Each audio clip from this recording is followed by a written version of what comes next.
Welcome in, ladies and gentlemen, to another edition of All Access AM. Happy Monday. I am Billy Embody. Thanks for joining me as we have tons to get to after the New Year's Eve, New Year's Day. That was huge for the ACC. And, of course, offensive coordinator, defensive coordinator changes in the league as well that we'll have to get to on this Monday. The transfer portal is rolling for colleges across the country after it opened January 2nd, and visits are happening, commitments are happening. We've got so much to talk about this week. And, of course, ACC basketball kicked off over the New Year's Eve day range for you guys. So tons to get to on the show, tons to get to this week on the show, and we're going to break it all up for you guys as best we know how. I will say this. Wednesday or Thursday, we're going to kind of have a transfer portal bonanza of sorts. We'll preview Miami versus Ole Miss in the Fiesta Bowl. So looking forward to doing that, as well as the Hurricanes are one win away from punching their ticket to a national championship game. We've got so much to talk about, and I'm excited to do it with you guys on this Monday. Again, I'm Billy Embody. We do this 7 to 8 a.m. Central Time, 8 to 9 a.m. Eastern Time, Monday, Wednesday, Thursday. We appreciate you guys being here on the channel. Do me a favor and subscribe to our channel. That is the way you can help grow the show, is if we grow our subscribers. And we've got an easy way to do that for you if you're watching on YouTube via your computer or your TV or wherever you're watching it. You can scan the QR code that just dropped in the corner of your screen, or you can check it out in the podcast description below this. You can just click subscribe and it'll take you right to the channel, and you'll click confirm, and there you go. You'll be subscribed. So we appreciate all of you who have done that for the channel. And we appreciate our friends at Security National Bank for sponsoring the Monday show. Big sponsors for us. We appreciate their entire group over there at Security National Bank that continues to deliver banking that is personal. It is all about relationships in that world. They continue that with exceptional customer service and trusted financial advice, and they make a difference in the lives of those they serve because it's a priority for them. It's a family-run business still to this day, and they've done it for decades now. And so we encourage you to reach out to them, 402-344-7300. That is Security National Bank. Go to securitynational.bank for more information on how they can help you in your financial journey, whether it's personal banking, your business banking, any of those things. They can help you out. Our friends at Security National Bank. Let's jump into the bowl season first, and then we will get to all of the coordinator changes, some of those major things that have dropped in the ACC. We'll, of course, talk ACC basketball. We'll kind of run down a bunch of storylines that have happened over the last week or so that we'll touch on as league play did open since we last had a show. And I want to, of course, lead off with Miami, Ohio State. And that is the big one. But it was a 4-0 finish for this ACC to what was an incredible bowl success, I would say, for the league, going 8-4, I believe. And they were able to, set themselves up for an offseason to remember, especially with the way Miami has played and advanced to the semifinals of the college football playoff. So it has been all good for the ACC, which is a good thing for all of you listeners out there. And when we look at Miami, Ohio State, this was such a fun game to watch. I put the title of this as Miami crushes Ohio State because I feel that's what they did. They went out there and imposed their will on the Buckeyes. They were able to hold them to 332 yards, and Miami was not anything incredible offensively, 291 total yards, and both teams had 18 first downs, but it was the third down efficiency that Miami was able to execute well, 7 of 14. They were able to keep drives alive when they needed it, and they still ran the football. 153 yards on the ground. Carson Beck managed the game just fine, setting up a rematch, nearly setting up a rematch with Georgia, of course, but Ole Miss had some things to say about that. We'll talk about them more on Wednesday and give you a good preview of the Rebels. I know a lot about them, so feel like we'll give you plenty to mull over there when you look at them. But what a great football game! Only 2 penalties in this one. I believe the first penalty was accepted in the third or fourth quarter. So really, really great job by these two programs bringing it. I thought these were two evenly matched teams, but Miami's defensive line just came through for the Hurricanes. Building that defensive line for Mario Cristobal has been just as important as building his offensive line, the baby, of course, of Mario Cristobal, where he's made so much success in his career. But he knows that defensive line led by Ruben Bain, Akeem Mesidor, and so many of those guys that are out there for the Hurricanes was so important. And man, has it paid off for them in such a big way to limit Ohio State and Bo Jackson to 11 carries, 55 yards. Julian Sayin threw 2 interceptions. He was under duress a good bit of the night. As a former Miami Hurricane who transferred to SMU, Elijah Roberts likes to say, man, he was stressed. That is what that Miami defense did to that Ohio State offense, is they stressed him out, and Miami was able to take advantage of it. It was a game that I felt like played right into Miami's hands. We talked about it going into that one. I picked Miami to win outright and to advance to the semifinals. Now, I did have them falling in the semifinals to Georgia. Will that change? We'll talk about that on Wednesday.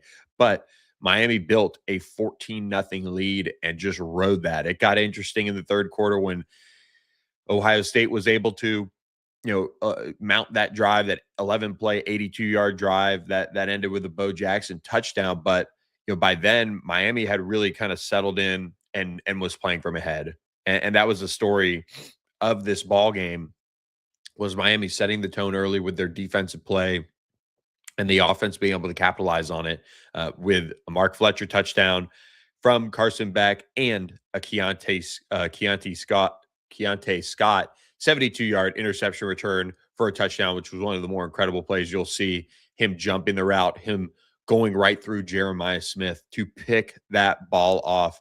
Just an outstanding play that will haunt, Julian Zayin, I would imagine, in his dreams for a little bit there. That'll take a minute for him to get over, but that is the type of player that we knew Keontae Scott was going to be going into this game. We talked about him being an X factor of sorts and kind of what he had brought to the table. And guys like Jacoby Thomas, who iced the game, those are guys that we circled as far as being critical, but especially Keontae Scott. And he makes a play in the first half that is going to go down in Miami lore. So a huge performance for this Miami team from its defense to allow Carson Beck and this offense to play very similar to the way that they played against Texas A&M, being able to just go out there and I feel like not have to worry about losing the game, but also they were able to really just, I think, play a style that was kind of right up the alley of that Texas A&M game. I think they were more so looking to not lose this game as well. It was a very similar style, and you look at the way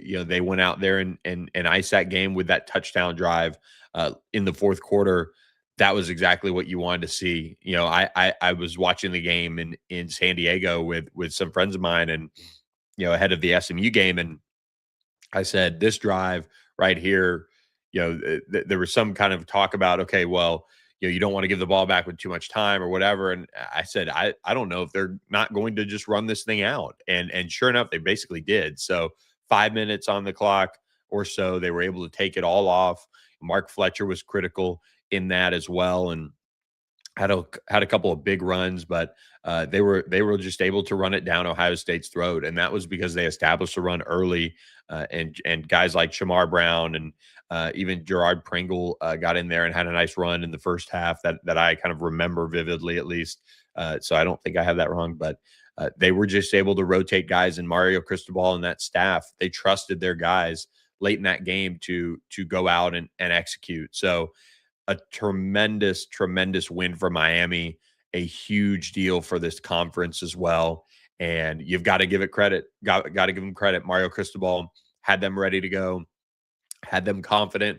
And now that they've made it to these playoffs, you can tell that was maybe just what the doctor ordered. Miami just needed to make it to the college football playoff, and the rest would take care of itself. So kudos to Miami and what they did. And I just think it would have been so cool to obviously see Carson Beck take on Georgia, but that is not meant to be.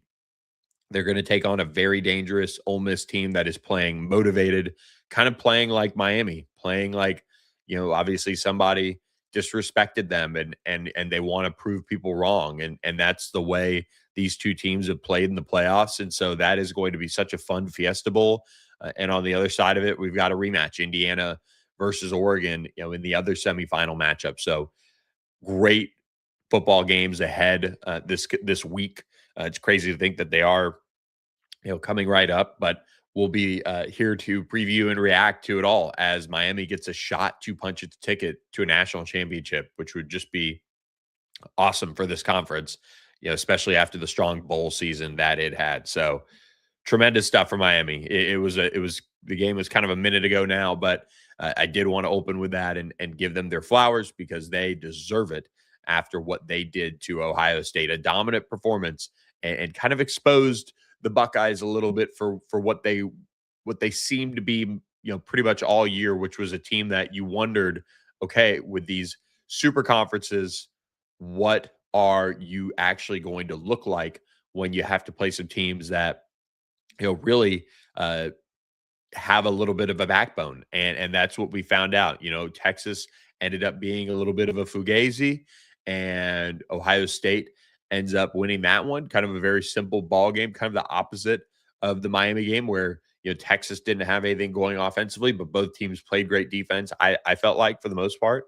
And Texas came out on top in that one. And then, other than that, they played Illinois and Michigan. And those are two teams that are, just not up to a college football playoff level. So once Ohio State finally got tested, they lost, their next two games to Indiana and Miami, and they were so close to really setting the table for that first round bye, being the red flag of all red flags for college football playoff teams. And then Indiana was able to do what it did.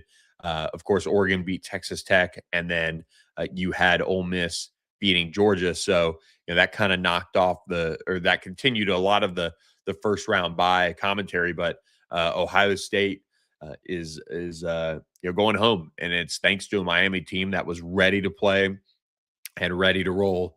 And they took it to them early. They made key plays, and they're going to play for a spot in a national championship. So Miami certainly back and is here, which Mario Cristobal loves to hear. So we've got a lot more reaction to that game, and I'm sure previewing Miami Ole Miss, which is on Thursday, January 8th at 6:30 p.m. Central Time on ESPN out in the desert in Glendale. What a great setting that'll be for Ole Miss and Miami fans to come together in that one and see which team punches their ticket right back in Miami. We'll see. That'll be that is going to be such a fun game to watch. I'm thrilled about that matchup. So looking forward to that one. Also looking forward to a lot of good things coming from our sponsor, Sportsmo. Sportsmo app is where you can go to set up your account today. It just takes seconds. You download it, Sportsmo, M-O. You download it, takes seconds. You load up some money, and you pick your college football team that you want to be donating to. Okay, donations? Yeah, anybody can do that. No, we're talking about betting on your team to do so many things on the field, whether it's sacks, touchdowns, wins, all of those things. You could circle in the Sportsmo app and say, we want to make a pledge if Miami scores 3 rushing touchdowns, if Miami grabs 5 sacks, if Miami wins. You can do all those things through the Sportsmo app and support your college football team directly in seconds. Sportsmo lets you make a more direct impact on the game because it lets you, the fans, fund your favorite college football teams. in a straightforward way. In a you win and I'll give way. In a I need you to show me your running game is alive and then I'll donate way. These real-time tax-deductible microfunds lead to impact your team can feel. Every cent you send mixes with every drop of sweat they put in. Form your squad. Boost your friends when a play comes through. A new way to follow the game. And cha-ching, your favorite team. So what do you say, difference makers? Ready to power the play? Sportsmo. Download today. Let's smo. And that's right. Let's smo on in this show. And we look at the 3 bowl games around the college football playoff for the ACC. And of course, bowl season now over with. The ACC going 8-4 in bowl games. Just awesome. And if you look at the ACC bowl schedule that was kind of laid out for this season, man, the ACC was so close to, I mean, I don't want to say running it up like this, but man, running it up in a way. You had a comeback for BYU that broke the hearts of Georgia Tech. You had a comeback by Cal, a comeback against Cal by Hawaii that broke their hearts. And you had, of course, Penn State. That was a clear-cut winner. Pitt couldn't hold on against East Carolina. And then I feel like I'm missing one in there somewhere as well. But an 8-4 bowl. I know I covered it pretty well. Penn State, Pitt, Georgia Tech, and Cal losing those games. But man, just a huge success. The ACC was competitive in every single game. There were games that had opt-outs, games that had players missing, for sure. But the main matchups that, the ACC really needed to win in a sense, they did. Even that Clemson Penn State one, you were looking at 2 teams just, decimated. Like most of those guys aren't even going to play for those teams in a sense, moving forward. So you have a really, really good result from this bowl season, and 8-4, just outstanding. I believe the Big Ten is also at 8-4. So it's funny that'll I don't think they'll count that in the records as far as wins and losses, unless it's just going to be 9-4 for the Big Ten here come later this week, I guess. But because two Big Ten teams are going at it, but Miami going to have a chance to put another one up on the board there if they can get that win against Ole Miss, and it would be another win for the ACC over the SEC. So let's dive into these New Year's Eve, New Year's Day bowl games. Duke beats Arizona State in the Sun Bowl. Thrilling game here. Did not get to watch too much of this one, but Darian Mensah really teed himself up for what is going to be a kind of Heisman hopeful type of season going into 2026. He threw for 4 touchdowns. He threw for he went 29 of 51 in the game as well for 327 yards. He did throw an interception, but outdueled Jeff Sims just enough in a sense, organizing his offense to get this win, 42-39. Terrific job by Duke, coming out ready to go as the ACC champion to overcome an early 7-0 deficit against Arizona State. They were able to reel off a couple touchdowns. It looked like they were going to really start to roll, but man, what a fun first half. Shoot, it was 28-24 Duke at halftime, so a little defense optional out there in El Paso for the Sun Bowl. And then it was Duke that had to hang on for dear life. They came out and they extended their lead in the third quarter, and then Arizona State came roaring back to take a 39-35 lead, and this is where I had kind of picked up watching. But Duke gets the touchdown pass from Darian Mensah to Brown in the end zone to Keyshawn Brown to get this one, or excuse me, Keyshawn Brown to get this one in the win column for the Blue Devils. This is a nice kind of springboard for Manny Diaz and company. They have their quarterback back. They did get Darian Mensah back for the 2026 season, and he had kind of looked at going pro in a weak draft class. But man, when you're going to get paid what Darian Mensah got paid, that is certainly the way to do it, and come back and play for Duke, a team that a team that you recognize that you have something going in the right direction with. So a really, really good outcome there for the Blue Devils. And then New Year's Day, everybody kind of wondering, okay, you've got SMU and Wake Forest going into this January 1st matchup against with Wake Forest playing Mississippi State and SMU playing Arizona. SMU taking on a top 20 team, Wake Forest taking on a team from the SEC. 5-7 Mississippi State, but the Demon Deacons were able to come out and show that Mississippi State really shouldn't have gone to a bowl, but APR and bowl opt-outs aside, that was a matchup that the ACC really couldn't lose. So congratulations to the Demon Deacons for taking care of business. Robbie Ashford, went out there and threw for 3 touchdown passes on top of throwing for 300 yards.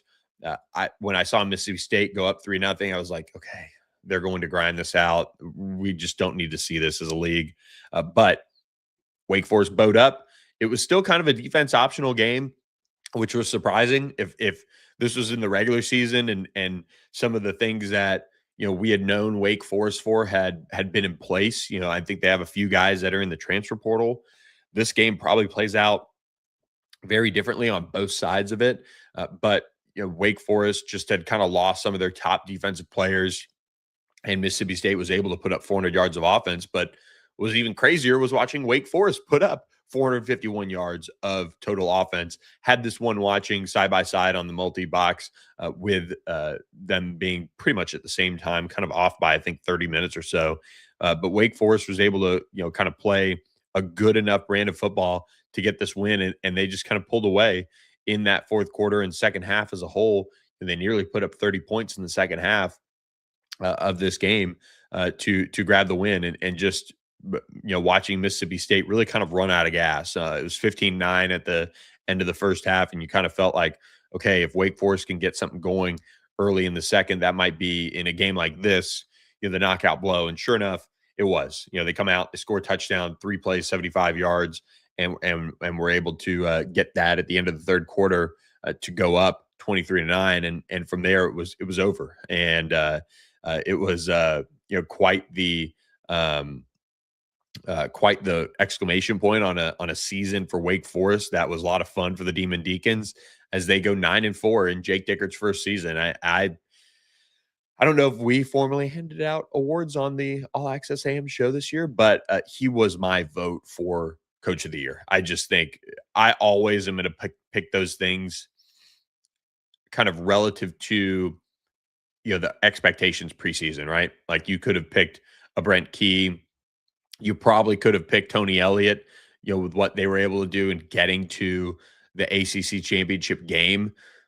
But Wake Forest, it was just in kind of shambles. And I thought the job that Jake Dickert did and the way he got them ready to go week in, week out was just outstanding. And they got a win over UVA, even though Chandler Morris didn't play. So Jake Dickert was my pick for Coach of the Year.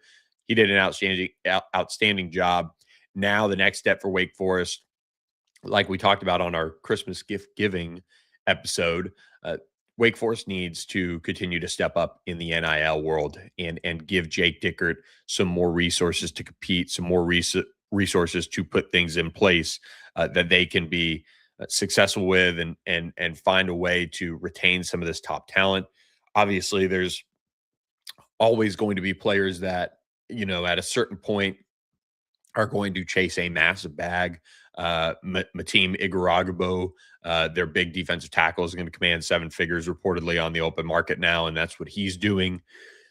Man, the style of play that Jake Dickert wants to play and the way they managed it this year, it would have been nice to have a guy like that get retained. And so those are things that's the next step for Wake Forest is getting some of those guys back and keeping them in place. So it's going to be an interesting challenge for them to, get back to the level that they were at this season. But they certainly made a huge impact on this league and really stepped up to put them in position to be a team that you could talk about going into 2026 as maybe a dark horse ACC championship team. I mean, dark horse, they're still going to be very involved in the ACC championship race, but you just don't know with some of the losses they've suffered. So it's going to be fascinating to watch him try to follow up what was a incredible first year in the ACC for Jake Dickert, coming over from Washington State. So great job,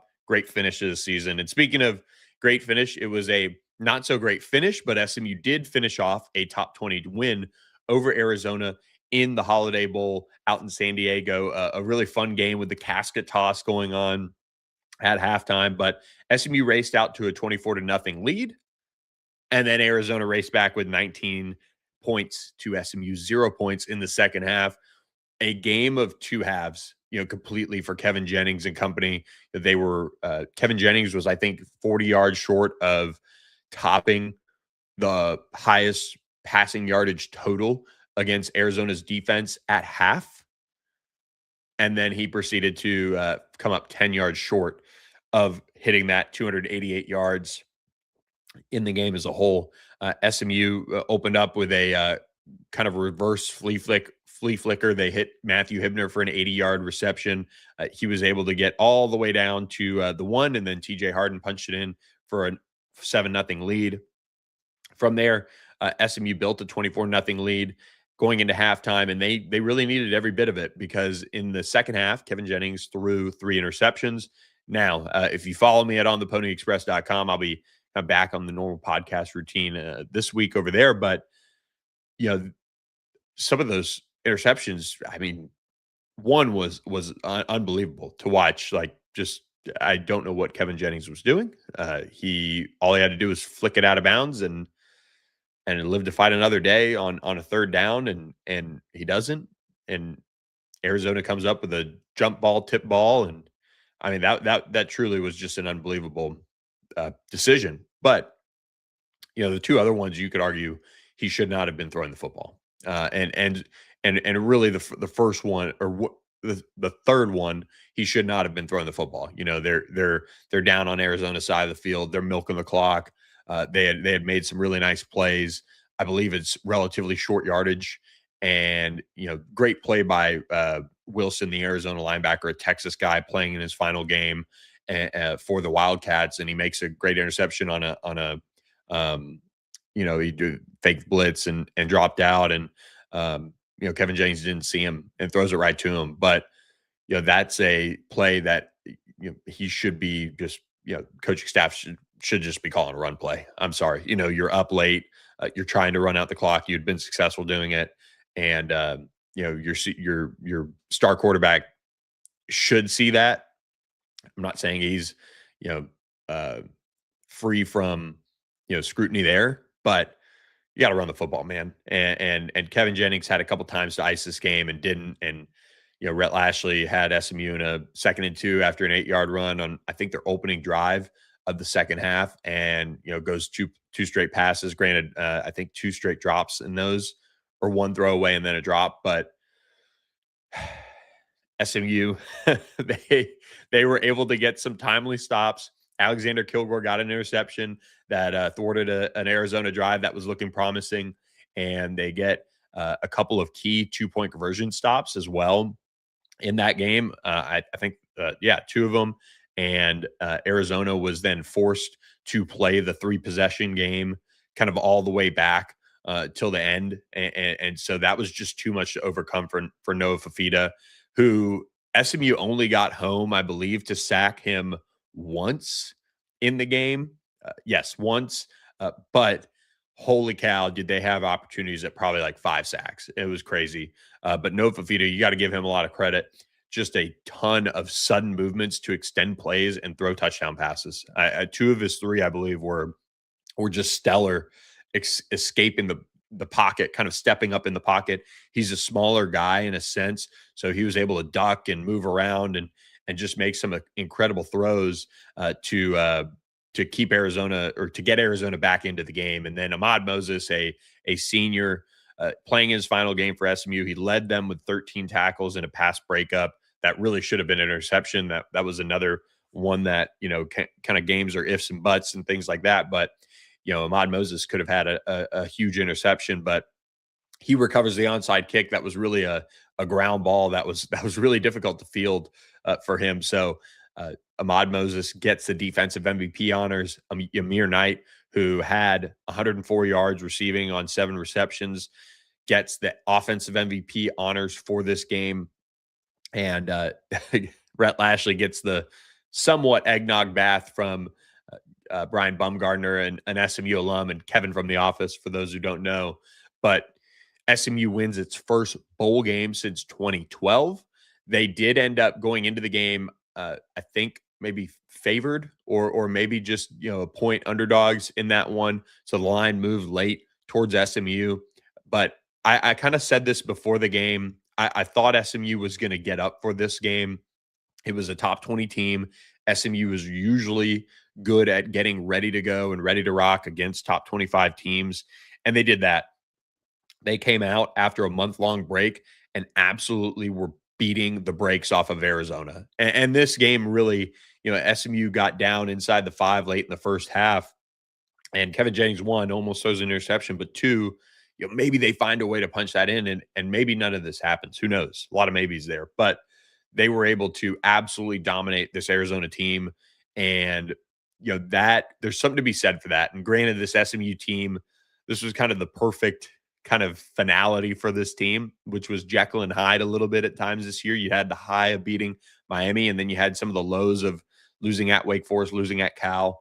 But man, the first half SMU Mustangs, you get that first half SMU Mustangs most of this year, maybe let's say 11 out of 12 games, you're looking at a very different result for this season. But what a finish for SMU to get a bowl win, to get one over a top 20 team. Look, if this was a middle of the road group of 5 team that they would have been taking on, I don't want to sound alarm bells because they won, but that is a game that you can hold on to now and at least kind of one, as Rhett Lashley said Thursday before the game, not talk about the bowl drought anymore. That's number one. That's important. They got what they need to get done.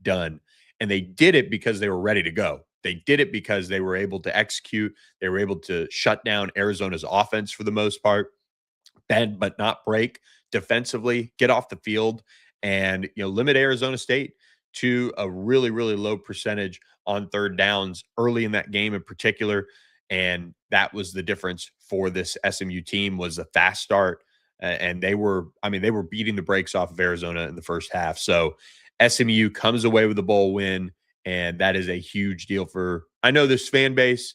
It is now time for these coaches to turn their attention, as college coaches do across the country, to the portal, and they'll look to rebuild this thing and pick up some pieces that push them over the top, and they already have. And we'll talk about that on Transfer Portal Bonanza later on this week. But SMU finishes 9-4, a season that is kind of filled with what ifs, but also one that Rhett Lashley and company can continue to build off of, a third straight 9-win season for the SMU Mustangs. So look, before we get into the changes at coordinator across the ACC, we are going to tell you about our friends at Corporate Magic. Corporate Magic is an incredible event production company that can do it all for you. And they can bring you events to your sales teams, to your fans, to your TV viewers that are second to none. They make that special event happen, that memorable experience that can be seen by millions across the globe. They can make that happen. So whether it's national sales meetings, whether it's concerts or streamed events, they have the expertise to make it an incredible experience. They have the ability to plan, design, and the technology to keep your audiences fully engaged.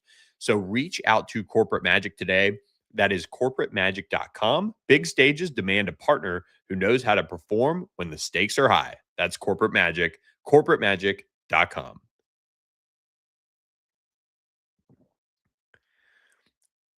All right, do want to say this before we get into these offensive coordinator, defensive coordinator changes across this league. We'll hit on some of them. I think I got all of them in my rundown over the course of the New Year's Eve, New Year's Day holiday break. But we want to say we appreciate you guys as we go into 2026. Please subscribe to our channel, All Access AM. You can see the QR code in your screen. If you're on your phone watching right now, one, thank you. But two, look down and see if you're subscribed. Right below this, kind of scroll down a little bit and see if you're subscribed to the channel. If it says subscribe, hit that button. If it says subscribed, thank you. Thank you very much.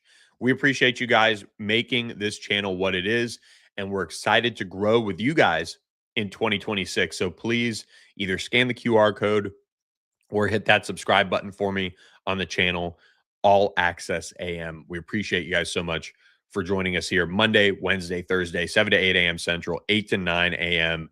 Eastern Time. We also appreciate it when you guys jump in the chat. You can jump in on the Spotify comments if you're listening to this later on. We appreciate all of you who listen on iTunes as well. And we do take live comments. So we appreciate all of you guys who jump in the chat. All right, let's get to these offensive coordinator and defensive coordinator changes across the league. Let's start with Georgia Tech, because Georgia Tech took a long road to replacing Buster Faulkner, who left for Florida, who did just get a commitment from Aaron Philo to be his quarterback for the Gators this year, or most likely his quarterback for the Gators this year. But a Yellow Jacket legend is headed back to Atlanta. George Godsey is going to be the offensive coordinator, working with his former teammate Brent Key. He does replace Buster Faulkner. He comes from 20 years of coaching experience, 15 of which spent in the NFL. He was the Baltimore Ravens tight ends coach from 2022 to 2025. He was the quarterback's coach with the Miami Dolphins as well. They call him Goose, and he is coming in to bring the offense back to the level that they all expect as Haynes King leaves. They're going to go out and find a quarterback. We'll be talking about that, I'm sure, on Transfer Portal Bonanza. But he has an incredible career as a Yellow Jacket quarterback. He was a first-team All-American from the Pro Football Writers Association and a second-team All-ACC selection in 2000. And they went to a couple bowl games under Godsey. So when he left, he ended up playing for my hometown Tampa Bay Storm in the Arena League before heading off to begin his coaching career. Started off at UCF and then worked for George O'Leary, a former Georgia Tech head coach, and then moved to the NFL ranks, bouncing around to New England, also working with the Texans, Lions, Dolphins, and, of course, the Ravens. And he was an offense coordinator in 2015-16 with the Texans, and then co-offense coordinator with the Dolphins in 2021. So Georgia Tech does have its staff in place for the most part. They do have co-offense coordinator and quarterbacks coach Chris Winkie on there. They have tight ends coach Nathan Brock, and then new offensive line coach Alan Mogridge, or Moridge. I don't know if the G is silent there. And then new running backs coach Jimmy Smith, who comes over from, he's been around a bunch. I believe he comes from the SEC, but that's where I know him from. So they do have the open receiver spot still there as well. But they've got some things to work out there for Brent Key and his staff still, as they look to figure that out and put this in the right direction for the future for Brent Key. And it's interesting, going with a Georgia Tech guy, going with somebody who's going to be trusted by you, obviously a former teammate, somebody who's all in on being a Yellow Jacket. And this is, and I think I kind of maybe spend a little bit of time on this, but in this coaching world, with so much being about money or being about this or being about that and kind of superficial things, Brent Key goes back into his bag and looks at, a former teammate and somebody with a ton of NFL experience when you're going through this new day and age of college football. And I do wonder how much we'll end up seeing of this. But how much do we see well-qualified people who can be the coordinator or be a position coach or be the head coach of their alma mater go back there because it's, one, a great place that they enjoy being. So let's start that off right there. Most places, that have, alma mater attached to it mean a lot to the people. Most people have good experiences, seems like to me. And do you bring in people like that who want to stay, who want to have continuity, people you're close to. Because guess what? You're having these large personnel, large recruiting, large scouting departments that are kind of starting to take over all of those decisions that might have made an impact earlier on, right? When assistant coaches had to recruit, scout, game plan, coach, develop, all those things. And they still have to do all those things. Don't get me wrong. These guys are getting paid a lot of money to do those things. And ultimately, they are the ones that feel the heat when all of that happens. But the reality is, we're also seeing a shift in terms of scouting, in terms of the payment amounts for positions. And some of these things are changing for position coaches and coordinators as far as what is in their lap, as far as the players that they have to work with. So bring someone who cares. Bring in someone who cares about a university, cares about an athletics department and football team, who's going to give it his all. I wonder how much that played an impact for Brent Key here, and finding somebody he could trust to be the offensive coordinator and know that he's going to have a guy who's going to be there if all things work out for years. And that would be his goal, is to see it work out. And because he likes Georgia Tech and loves Georgia Tech, he can also be an accessory to selling the program in a positive way. So fascinating to see how that works out there for Brent Key and company. They are having to replace a defensive coordinator, and Blake Gideon is leaving to head to Texas as a defensive assistant after one season in Atlanta as defensive coordinator. He was hired to lead the Yellow Jackets defense last season, and it did not go well this year.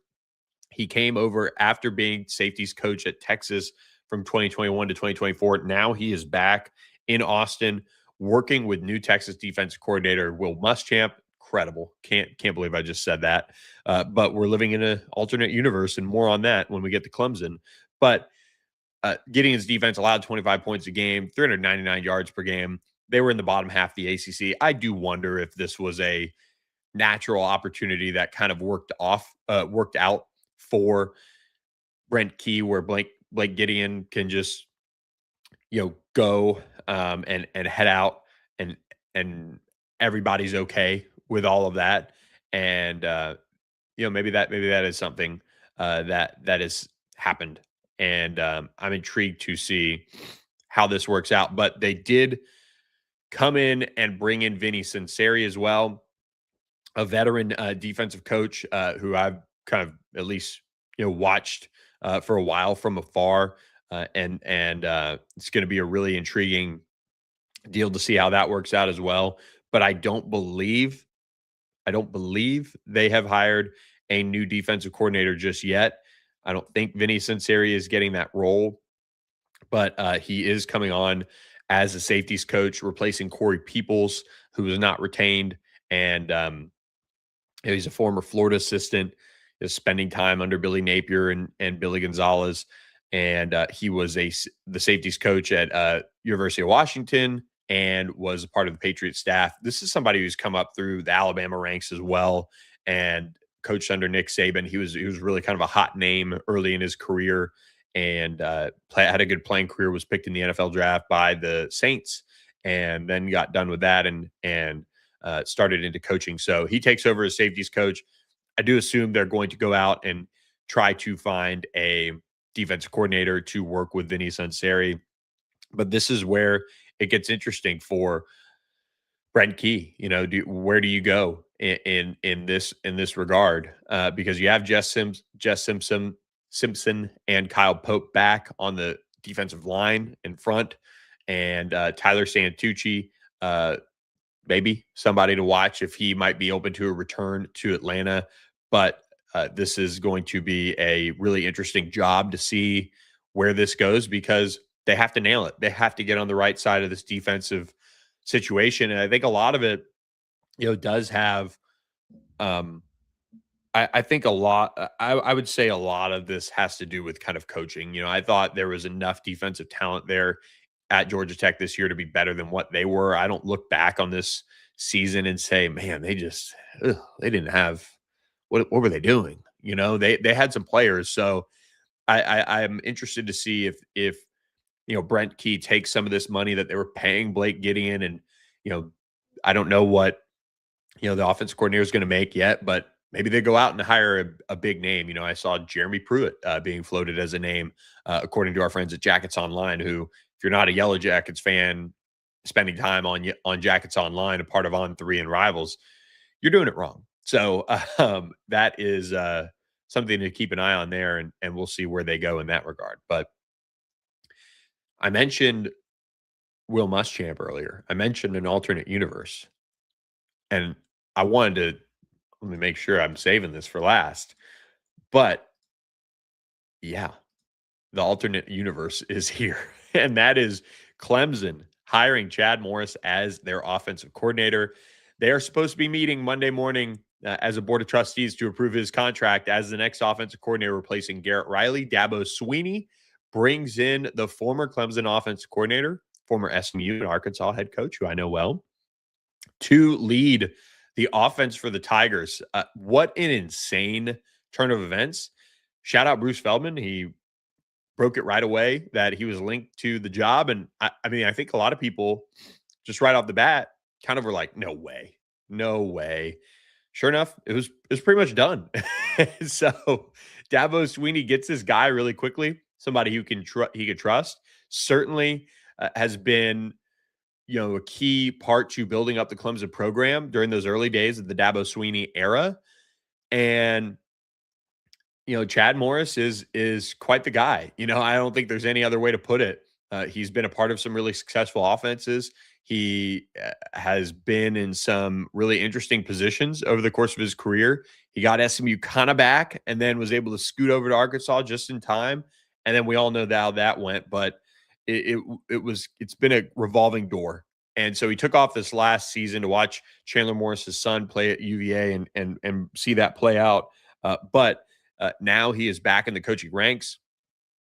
He is going to be the full-blown offense coordinator and quarterbacks coach. Now the question is, who do they bring in at the quarterback position? Clemson just did not have a really good system in place, but more importantly, I really do think that they missed on a lot of evaluations. They did not do a good job evaluating the roster. They did not do a good job prioritizing the right things in recruiting. And of course, we all know the world with the transfer portal and how Clemson has played that out. But now they do have Chad Morris back, somebody who knows Dabo Swinney, who's worked for Dabo Swinney, who understands what Dabo Swinney wants. Chad Morris is somebody that I don't know that you can sit here as the hire is now official and say, oh, that's exciting, because Chad Morris just ever since then hasn't really done anything to warrant that kind of excitement. At the same time, a lot of his opportunities haven't been in strong positions where he can kind of impact things too well, or with programs that have been in poor situations as a whole. So yes, for those who don't know, hammer down, left lane. There are so many good Chad Morris sayings, and some that will fire up will get the bristles on your back going. If you're an SMU fan, kind of hearing some of them. Quarter tank of gas is always a good one. There's a lot from the Chad Morris era on the hilltop that a lot of SMU fans and a lot of Arkansas fans will remember, and some might have fond memories at SMU, but most memories have kind of faded, and it's kind of just kind of a joke at this point now, the way everything has really worked out. But Freddie Kitchens is coming over to join the offensive staff. Former North Carolina offensive coordinator who's been around the NFL is coming in to be in an unpaid role for the Clemson Tigers as well. So adding a little bit of help on the offensive side of the ball. He's got a bunch of buyout money coming from North Carolina, so he'll reset over with Dabo Swinney and company as well. I just could not believe it when I saw this come together. So Dabo Swinney, if he hasn't adjusted yet, he better, because he's got to get Chad Morris some talent. He's made some changes across that defense as well in some of the positions. And Tom Allen is getting his son Tommy, I believe, up in an elevated role. and they've tweaked some things on that defensive staff, but they got to get some players. They got to really hit the portal hard, which allegedly they're going to do. We'll see how it pans out. And we'll see who the quarterback is. Could Chandler Morris get a seventh year? And could Chad Morris bring him in to play for him this season? That would be fascinating to watch. Let's end with this. And I kind of forgot about them, but this is a really difficult job and one that I don't know too much about, but this is kind of another pivot to, the thought that I had earlier with Georgia Tech, bringing in a coach that loves the university. And Terry Heffernan has been hired as Stanford's offensive coordinator. He spent the last couple seasons as UVA's offensive line coach and run game coordinator. So obviously they had some success. I think the offensive line for UVA was pretty solid, but he was, of course, at Stanford for a while, spending 2 years as the offensive line coach for David Shaw at Stanford, and brings some NFL experience working with the Bills and the Lions as well. So Tavita Pritchard, the new head coach at Stanford, has his offensive coordinator for his initial staff with the Cardinals. So this is a big decision for Tavita Pritchard, the first-year head coach of the Cardinal, and Andrew Luck, the general manager. But of course, they know each other really well, so this makes a lot of sense for them. We'll see how it goes. I don't know what the offensive identity for Stanford is going to be. I don't know if it's going to look exactly like Andrew Luck when he ran it back in the day, or if they're going to open it up a little bit more, or what. But this is the first offensive hire for Stanford, and might very well be the first hire as a whole. And it comes all the way in January now for the Stanford coaching staff. So they did have a really successful offensive line, I think, at UVA. So this is a good kind of focus point for the Stanford offense and kind of what they want to be. I know they want to be physical. I know they want to bring that brand of offense to the table. And the Cavaliers rushed for 2,500 yards this year. So really, really incredible stuff with Jamari Taylor rushed for 1,000 yards this season. So that is the OCDC roundabout. If we missed one, please let me know in the comments. It is a super league. It's hard to keep up with everybody, but those are the ones I noticed over the last week or so when I was running through and watching on Twitter and things like that, putting my notes together for this show. But one more note here. We're going to save Portal Bonanza for later this week. And of course, we'll talk Miami versus Ole Miss in the college football playoff. But Isaac Brown, massive portal decision that did come down. He is staying at Louisville. This is a big deal for the Cardinals to keep him in the fold. He obviously is an electric football player who does have 2 more years of eligibility, but he's going to be staying with Jeff Brom. Massive news for the Cardinals. Did want to shout that out. That news came down yesterday on Sunday and kind of late-ish Sunday. So big news there. And let's wrap with this. We've got a bunch of ACC basketball to talk about as this league kicked off in a big way. And, now almost 6 days in, we're 6 days into, the ACC basketball season. And a couple of things that stood out right off the bat. UVA on New Year's Eve did get a triple overtime win. Virginia Tech got a triple overtime win over UVA to kick off their new year. I thought that one was important. They did take New Year's Day off. And then Louisville did fall at Stanford. So certainly something to keep a close eye on for this Louisville team, who has kind of been a little up and down over the course of the last couple of days. Has not started the right way in league play, but you have Cal beating Notre Dame, which some ACC fans will really get pumped up about. Then Duke goes on the road and starts off their ACC play by slipping by Florida State 91-87. That is top 10 Duke. But on the other side of that rivalry, SMU took down North Carolina 97-83 in Moody Coliseum. For those of you who don't know in the ACC about Moody Magic, that is exactly that. Boopie Miller, 27 points. Seth Trimble paced Carolina with 22. But, man, the Mustangs played an inspired level of defense. I know 83 points, but for them, that was an inspired level of defense. They held Caleb Wilson in check. Boopy Miller was unbelievable. Just an outstanding game from him. And Corey Washington did a just tremendous job. They kind of raced out to a really solid lead, and then it was tied all of a sudden, 39-39 at half. And SMU really blew the doors off of UNC in the second half, just racing away and never looking back. So a signature win for Andy Enfield. They're squarely in the NCAA tournament right now, and that is a massive resume booster for the Mustangs. And UVA, on the other hand, did bounce back against NC State on Saturday, beating the Wolfpack 76-61. So they came in ticked off after that loss to Virginia Tech, and they made them pay. And on the flip side, Virginia Tech, who's riding a high, did lose to Wake Forest on the road, 81-78. We had Clemson beat Pitt, kind of squeak by Pitt, bottom feeder Pitt in a sense. And then Sunday, no action, but tonight, no action. And then Tuesday night, everybody will get back at it. We do have a top 25, I believe it'll be top 25 matchup still. Duke at Louisville, 6 p.m. Central Time on ESPN. Syracuse takes on Georgia Tech at 6 p.m. on ACC Network.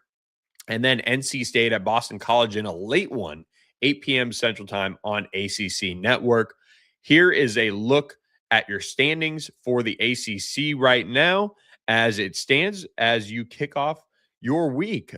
This is a league that, whoops, I don't know why that did that, but this is a league that is highly competitive right now, just the way it started, and it will be. You know, this is a really nice start for the ACC as a whole, going into their basketball, slate.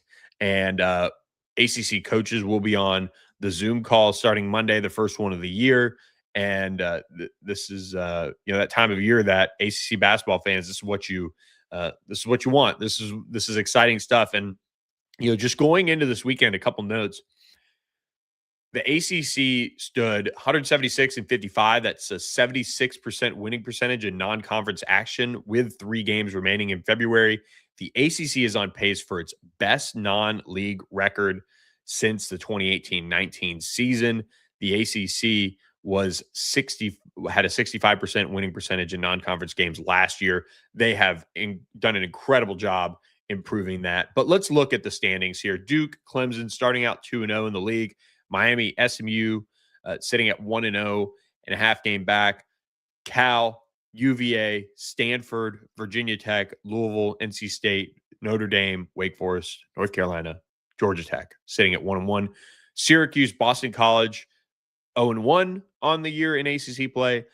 And then Florida State and Pitt sitting at 0-2 on the league. So some work to be done for Florida State and Pitt, but it's not looking good for those teams. I mean, starting off 7-8 in non-conference and sitting there at 0-2 in league play, I think they're going to be adjustment periods for those teams in this league under new coaching staff with Florida State and then Pitt just looking like struggling. By the way, Micah Shrewsbury.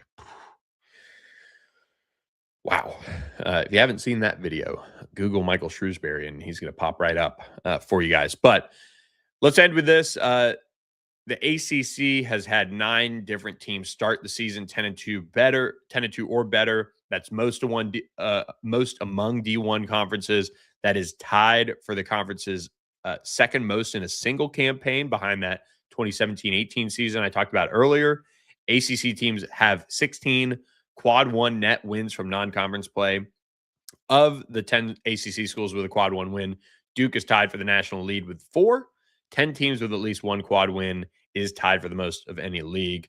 So just outstanding job in the non-conference. And now the league turns to what should be a fun start to this league as we get into, the grind. Now it's multiple games a week. Some teams are playing 1 game a week and, had layoffs and this and that between finals and whatnot. Now you're in it. Now you're 2 games a week for the most part.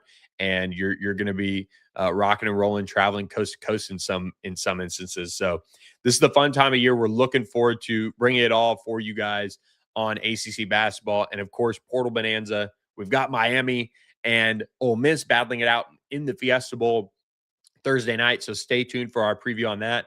And we're looking forward to so much with you guys in this new year, but we appreciate you guys who are here with us, kicking off your Monday on All Access AM.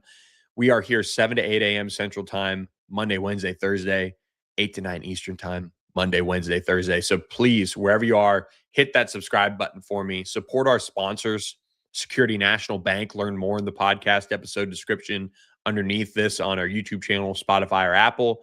And of course, our friends at Corporate Magic and Sportsmo. Start off 2026 having some fun supporting your university with our friends at Sportsmo and Corporate Magic. Look at them today for your next national sales meeting, concert, whatever. They'll do an incredible job for you. Our friends at Corporate Magic. That's corporatemagic.com. So I'm Billy Embody. We appreciate you guys watching this edition of All Access AM. We will see you guys Wednesday morning, and we've got tons to talk about. Looking forward to it. See you guys then. Hit that subscribe button for me. Have a great Monday, everyone.